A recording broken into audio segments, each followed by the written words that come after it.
Hello everyone, उम्मीद है आप लोग स्वस्थ होंगे और अच्छे से पढ़ाई कर रहे होंगे। तो चलिए आज कुछ पॉलिटी का क्वेश्चंस देखते हैं, जैसा कि हम पिछले वीडियो से देखते आ रहे हैं। तो बिना किसी देरी के चलिए स्टार्ट करते हैं। हमारा पहला क्वेश्चंस है, कानून के शासन के संदर्भ में निम्नलिखित कथनों पर विचार कीजिए। कथन एक कहता है, इसका अर्थ है कि सभी कानून देश के सभी नागरिक पर सख्ती से लागू होंगे। दूसरा कथन कहता है, इसके द्वारा सभी प्रकार के अपराधों के लिए एक निश्चित सजा व प्रक्रिया का प्रावधान किया गया है। तो इसमें असत्य कथन की पहचान करना है। तो जैसा कि हमें पता है, नागरिकों के लिए समान कानून लागू है, न कि सख्ती के लिए। तो हमारा पहला ऑप्शन गलत हो जाएगा और दूसरा बिल्कुल सही है। तो यहाँ पे असत्य पूछ रहा है, तो हमारा आंसर हो जाएगा केवल एक एक चूंकि असत्य है। चलिए नेक्स्ट क्वेश्चन को देखते हैं। अगला क्वेश्चन कहता है कि घरेलू हिंसा से संबंधित निम्नलिखित कथनों में से कौन से कथन सत्य है। पहला क्वेश्चन है, परिवार का कोई सदस्य घर के किसी व्यक्ति के साथ मारपीट करता है या फिर चोट पहुंचाता है तो घरेलू हिंसा कहलाता है। जैसा कि पता है, ये बिल्कुल सही बात है। और दूसरा कथन कहता है कि घरेलू हिंसा में महिलाओं का संरक्षण अधिनियम 2005 आया था। तो ये भी कथन हमारा बिल्कुल सही हो जाता है। तो इसमें से सत्य कथन की पहचान करना है, तो हमारा दोनों ही ऑप्शन बिल्कुल सही है। चलिए नेक्स्ट क्वेश्चन को देखते हैं। हमारा अगला क्वेश्चन कहता है कि घरेलू हिंसा से महिलाओं का संरक्षण अधिनियम कब लागू हुआ था। तो जैसा कि हमने पिछले क्वेश्चन में देखा कि यह अधिनियम 2005 में आया था, लेकिन इसको लागू किया गया है 2006 से। तो इसका सही आंसर हो जाएगा 2006। चलिए नेक्स्ट क्वेश्चन को देखते हैं। अगला क्वेश्चन कहता है कि न्यायपालिका के दायित्व में निम्नलिखित में से कौन से बिंदु शामिल है, यानी न्यायपालिका के कौन कौन से कार्य हैं या दायित्व हैं। तो कथन एक कहता है, विवादों का निपटारा, न्यायिक समीक्षा करना, कानून की रक्षा करना, मौलिक अधिकारों का क्रियान्वयन सुनिश्चित करना तथा संविधान के संरक्षक का कार्य करना। तो यहाँ पे कूट दे रखा है, केवल 1, 2, 5, 2, 4, 5, 2, 3, 4 और 5 या फिर सभी। तो जैसा कि हमें पता है कि ये सारे दायित्व न्यायपालिका के हैं, तो इसका आंसर हो जाएगा ऑप्शन डी, जो कि सभी। चलिए नेक्स्ट क्वेश्चन को देखते हैं। अगला क्वेश्चन कहता है कि निम्नलिखित कथनों पर विचार कीजिए। पहला कथन कह रहा है कि न्याय की व्यवस्था नागरिक व सरकारों या फिर दो राज्य सरकारों के मध्य तथा केंद्र व राज्य के मध्य पैदा हुए विवादों का निपटारा तंत्र उपलब्ध कराती है। तो ये भी हमारा कथन बिल्कुल सही हो जाता है। और दूसरा कथन कहता है कि संविधान की व्याख्या करने का अधिकार सर्वोच्च न्यायालय के पास है। तो बिल्कुल सही बात है, ये सिर्फ और सिर्फ सर्वोच्च न्यायालय सुप्रीम कोर्ट के ही पास है। तो यहाँ पे दोनों ही हमारा कथन बिल्कुल सही हो जाता है। चलिए नेक्स्ट क्वेश्चन को देखते हैं। तो अगला क्वेश्चन कहता है कि मौलिक अधिकार से संबंधित निम्नलिखित कथनों पे विचार कीजिए। और यहाँ पे असत्य कथन का विचार करना है, असत्य इनमें से कौन से हैं। तो पहला कथन कहता है कि कोई भी नागरिक अपने मौलिक अधिकार का उल्लंघन की स्थिति होने पर सीधे सर्वोच्च न्यायालय में जा सकता है, लेकिन उच्च न्यायालय में इस संदर्भ में अधिकार नहीं रखते हैं। जैसा कि ये सर्वोच्च न्यायालय में भी आप जा सकते हैं, लेकिन उच्च न्यायालय के पास भी यह अधिकार है। तो ये हमारा गलत हो जाएगा। और दूसरा कथन कहता है कि संविधान के अनुच्छेद 21 में प्रत्येक नागरिक को गौरवपूर्ण जीने का मौलिक अधिकार प्राप्त है। स्वास्थ्य का अधिकार इन्हीं मौलिक अधिकारों के अंतर्गत शामिल है। तो ये हमारा कथन बिल्कुल सही हो जाता है। तो असत्य कथन का पहचान करना है, तो यहाँ पे केवल एक असत्य हो जाता है। चलिए नेक्स्ट क्वेश्चन को देखते हैं। अगला हमारा क्वेश्चन कहता है कि भारत में सर्वोच्च न्यायालय के संबंध में निम्नलिखित कथनों पर विचार कीजिए। पहला कथन, इसकी स्थापना 26 जनवरी 1950 में की गई थी। और दूसरा कथन कहता है कि अपने पूर्ववर्ती फेडरल कोर्ट ऑफ इंडिया 1937 से 49 की भांति यह उच्च न्यायालय भी पहले संसद भवन के अंदर चैम्बर ऑफ प्रिंसेस में हुआ करता था। तो यहाँ पे सत्य कथन पूछ रहा है। तो जैसा कि हमें पता है, ये दोनों ही कथन बिल्कुल सही हो जाते हैं। तो इसका ऑप्शन हो जाएगा सी, दोनों ही कथन बिल्कुल सही है। चलिए नेक्स्ट क्वेश्चन को देखते हैं। अगला क्वेश्चन कहता है कि निम्नलिखित कथनों पे विचार कीजिए। कथन एक कह रहा है कि भारतीय संविधान में न्यायपालिका को पूरी तरह से स्वतंत्र नहीं रखा गया है, सरकार उस पर नियंत्रण करती है।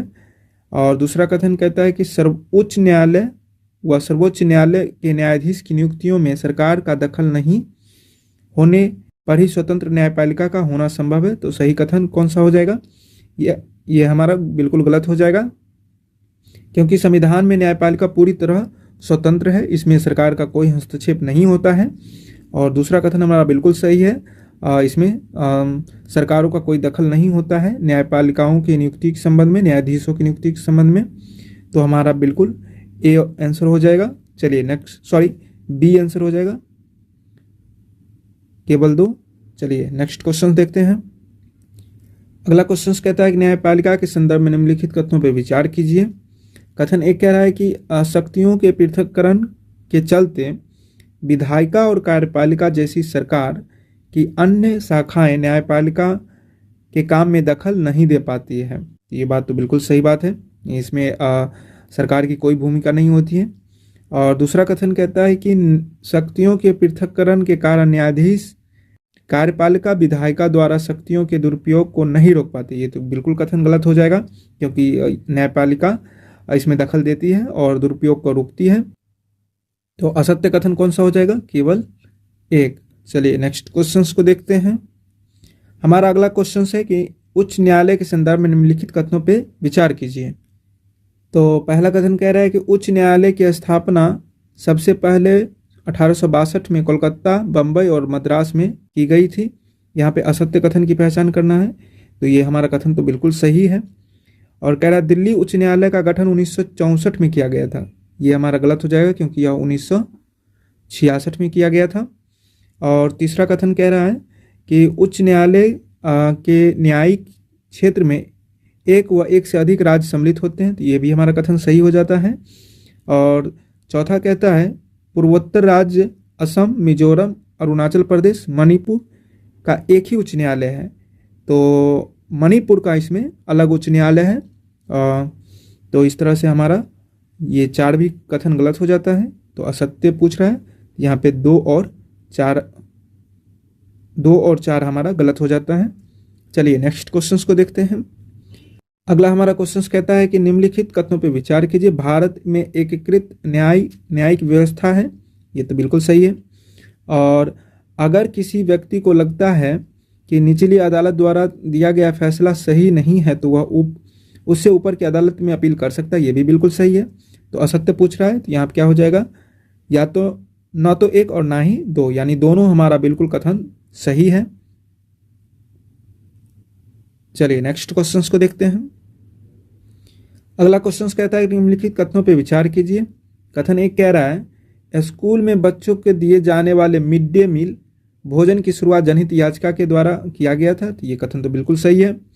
अनुच्छेद 21 के तहत प्राप्त जीवन के अधिकार में भोजन का अधिकार भी शामिल है। ये भी बिल्कुल सही है। पत्र के माध्यम से जनहित याचिका दायर नहीं की जा सकती, ये गलत है। पत्र के माध्यम से भी आप जनहित याचिका दायर की जा सकती है।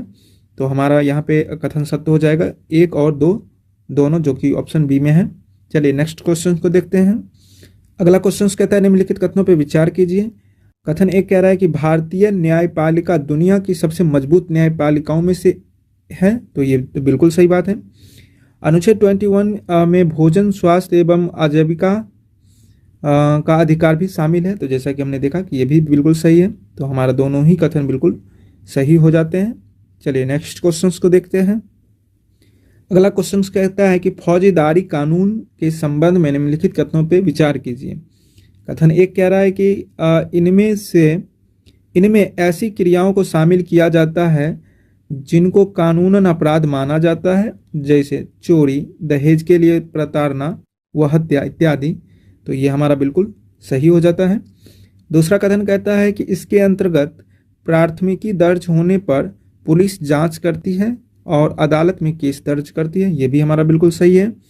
और तीसरा कहता है इसके अंतर्गत दोषी व्यक्ति को जुर्माने या जेल या फिर दोनों की सजा दी जा सकती है। तो ये भी हमारा बिल्कुल सही हो जाता है। तो यहाँ पे सत्य पूछ रहा है, तो यहाँ पे सभी हमारे सत्य कथन हैं। चलिए नेक्स्ट क्वेश्चंस को देखते हैं। अगला क्वेश्चन कहता है कि दीवानी कानून के संबंध में निम्नलिखित कथनों पे में से कौन सत्य है? इसका संबंध व्यक्ति विशेष के अधिकारों के उल्लंघन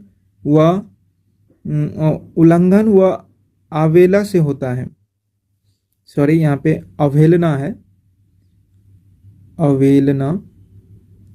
अवहेलना से होता है।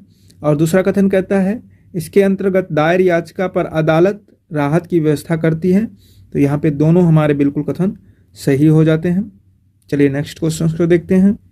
अगला क्वेश्चन से न्यायिक समीक्षा शब्द से आशय है संसद द्वारा पारित कानून की संवैधानिक जांचना, मौलिक अधिकारों को लागू करने की न्यायपालिका की प्रक्रिया, एक प्रकार का जनहित याचिका, उपयुक्त में से कोई नहीं। तो यहाँ पे हमारा ऑप्शन एक जो है वह न्यायिक समीक्षा शब्द से आशय है संसद द्वारा पारित कानून की संवैधानिक जांचना। चलिए नेक्स्ट क्वेश्चन को देखते हैं। अगला हमारा क्वेश्चन से निम्नलिखित कथनों में से कौन से कथन असत्य की पहचान करना है, और यह जनहित याचिका के संदर्भ में है। जनहित याचिका के संदर्भ में है।